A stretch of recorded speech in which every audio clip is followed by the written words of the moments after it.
So guys, ito na pala yung napitas kong langka sa harap ng aming bahay. Pangatlo ito sa klase ng langka na nakatanim dito sa amin. Panggulay lang talaga ito kasi medyo malambot ang kanyang laman. Dahil na busy ako ay hindi ko na siya nagulay at tuluyan na nahinog ang bunga. May kaliitan lang ito at mamaya ipapakita ko sa inyo ang puno nito. Medyo matingkad din ang kanyang pagka-yellow. Di siya ganun ka-juicy. Saka yung tamis niya ay sakto lang.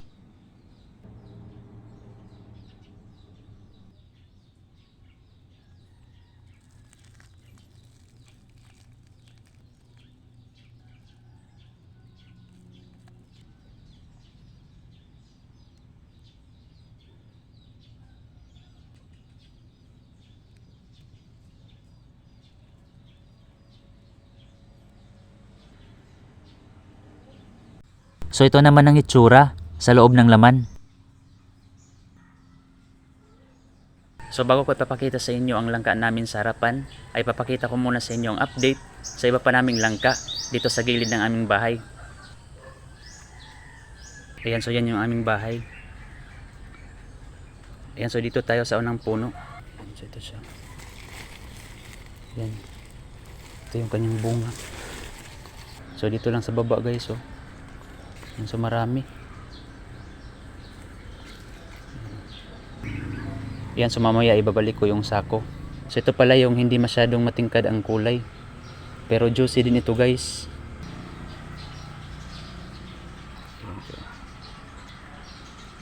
Yan, so may bunga pa dun sa taas. Yan, nagsulputan yung kanyang mga bunga. So kailangan natin balutan ng sako para hindi siya magkaroon ng sira.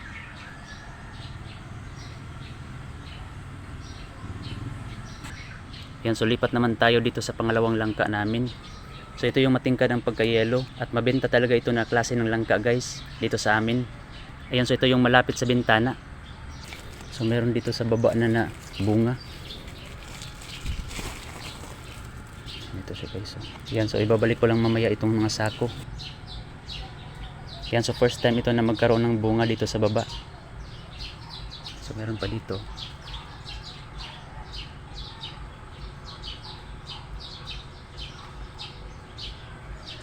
Ayan, so may nabalot na ako sa sako na ibang mga bunga.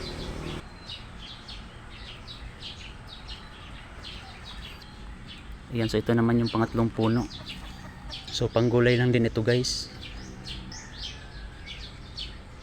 So may mga bunga na hindi pa namin nabalot. Ayan, so dito na tayo guys sa puno ng aming langka na dito nakatanim sa harapan. So ito yung napitasan ko na may hinog na bunga ng isang araw. So ito siya guys, oh. So yan yung kanyang puno. Yan, so meron dito na malapit ng mahinog. Ayan, nag-crack na siya guys, oh.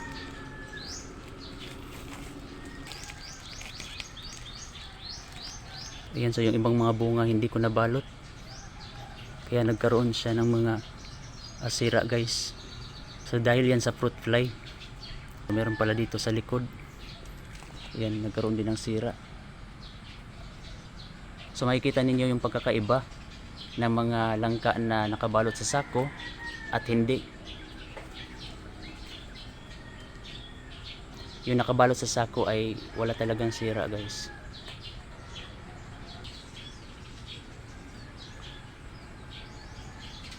So yun guys, pipitasin ko na ngayon ang hinog na langka dito sa aming harapan. Ang date pala natin ngayon ay May 29, 2026. Ayan, so ito yung kukunin ko ngayon guys.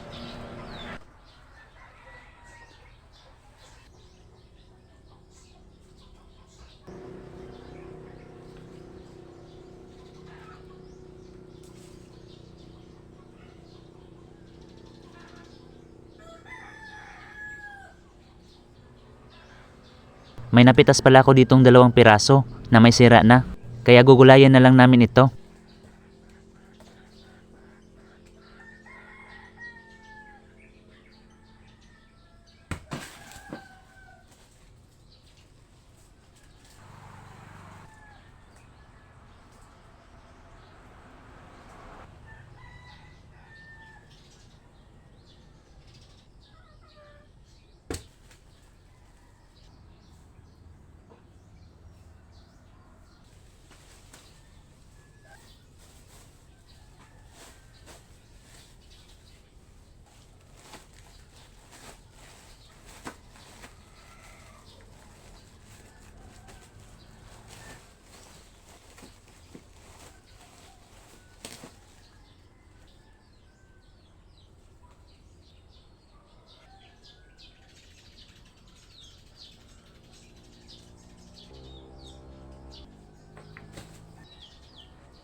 So may mga sira yung dalawang bunga. Pero pwede pa naman itong gulayin guys. Kasi may mga parte na hindi ganong sira. Ayan, so tulad banda dito guys. So may sira talaga siya kapag hindi nabalot sa sako. Pwede pa naman ito gulayin. Ayan, so ito naman yung nabalot sa sako. So nag-crack lang siya guys, pero wala itong sira. Ito. Ayan, so sigurado akong marami itong laman. Kitang kita yung laman dito sa labas.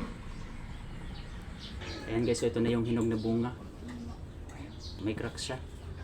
Ayan, so bubuksan ko na ito ngayon.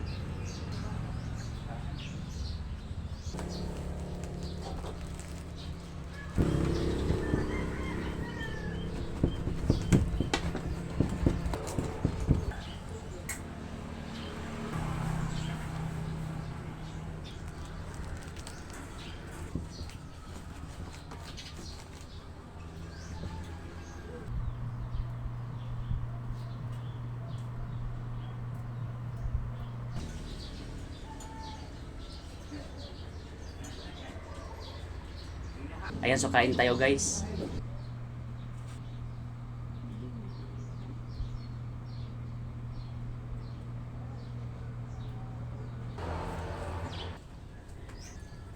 So mas matamis ngayon guys.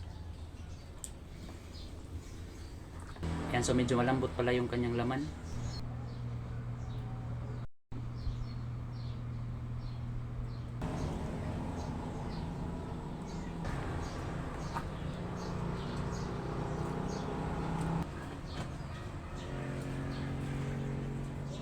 Yan, so medyo malambot talaga yung laman.